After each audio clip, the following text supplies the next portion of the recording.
खाही लगल हाथ में सुपुर खाही लगल कि अंगना से चैन देखाई लगल हाथ में सुपुर खाही लगल चौकी चाहन के पड़े सब कहिया से बनरियल के राखी रही सब पर शादी कही बहू भैया से बनरियल के राखी रही सब पर शादी कही बहू भैया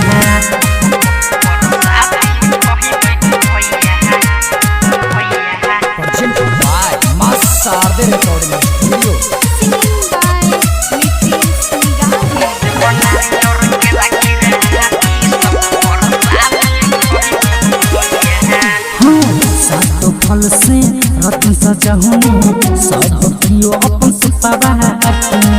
तब किया रत्न छुपहुनी चमकी चन अपन पावा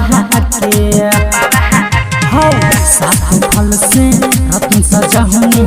सब कियो अपन पावा तब किया रत्न छुपहुनी चमकी चन अपन पावा दिल न पर छोहिया से बनरियल के राखी रही सब पर शादी कही बहू भैया से बनरियल के राखी रही सब पर शादी कही बहू भैया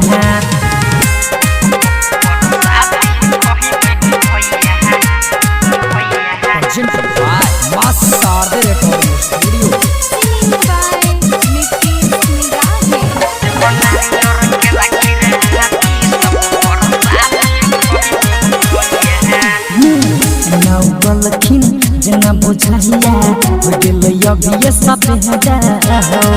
हाथ जोड़ के चले हो बैठल नीति सजिया के बेहदा हो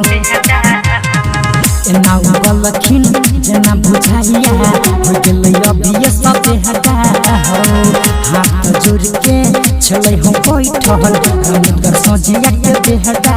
हो सब चले हो उपासल घर बहिया से बनरियल के राखी रही सब पर शादी कही बहू भैया से बनरियल के राखी रही सब पर शादी कही बहू भैया मां शारदे रिकॉर्डिंग स्टूडियो।